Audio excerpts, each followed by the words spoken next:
the leader who does not lose heart. Renewal in a wearing world.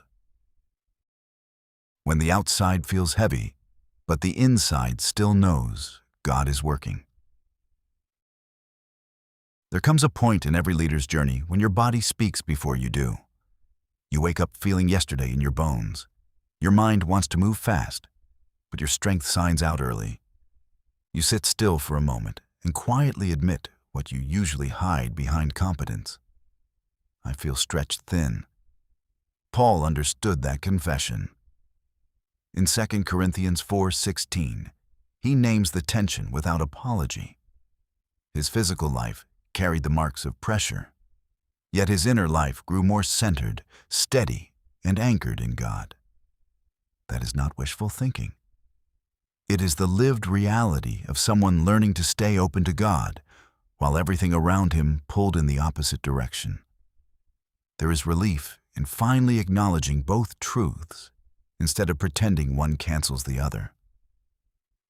When you do, you create space for God to meet you where the cracks show. Your limits are not flaws. They are invitations. The quiet work God does beneath the surface. The work God does inside you rarely arrives with noise or certainty. It spreads quietly, like warmth returning to cold hands. It forms through whispered prayers on the drive to work, pauses before reacting to a tense email, moments of reflection when the house is finally still, and simple acts of courage that feel private but carry weight. Renewal does not announce itself. It settles in slowly. Your outer world demands speed, visibility, and constant momentum. Your inner world grows on a different timeline. Renewal sinks roots into you, while responsibilities try to pull energy out of you. You rarely notice the shift all at once. You notice it when an old frustration no longer controls your response, or when kindness comes more easily than it used to, or when you sense a stability inside you that did not exist 6 months ago. This is how God strengthens what pressure cannot steal. Leading when your strength feels thin. Leadership always exposes the gap between desire and capacity. You are trusted to carry people, decisions, and emotions that rarely fit into neat boxes. Some days you handle difficult conversations. Other days, you steady a team that feels unsettled. There are moments when it seems you have poured out everything you have, and yet more is needed from you. Paul lived inside that tension. Instead of pretending he was unaffected, he looked for signs of God's activity precisely where he felt worn. That shift moves you from performance to presence. You stop trying to prove your strength and begin offering your grounded self. You discover that real strength is not measured by how much you can push through. It is measured by how deeply you remain rooted in who God is.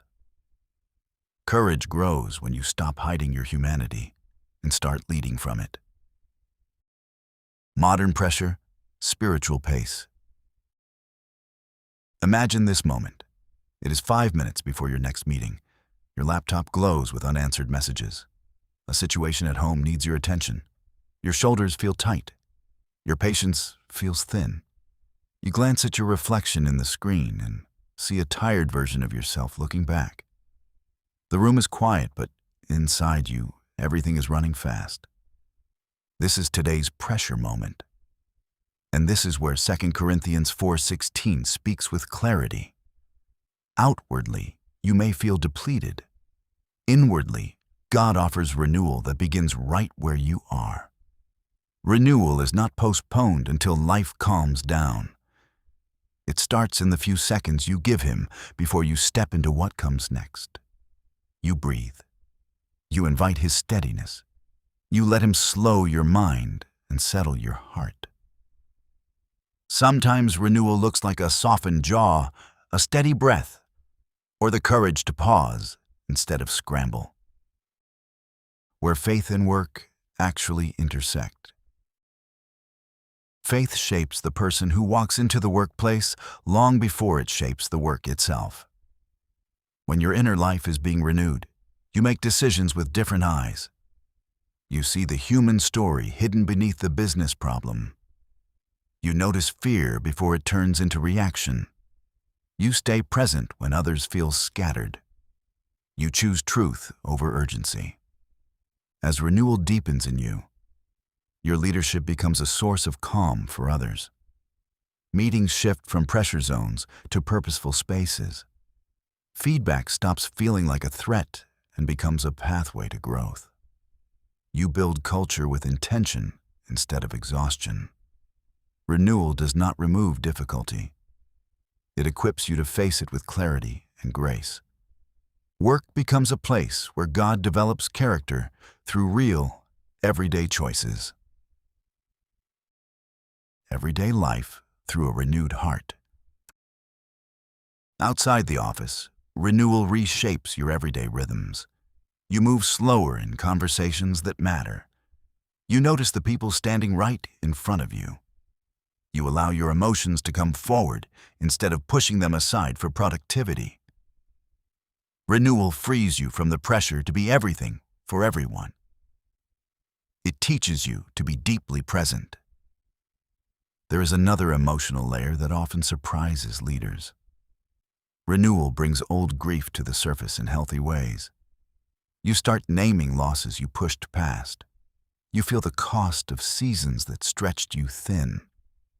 Instead of overwhelming you, that grief makes your heart more compassionate.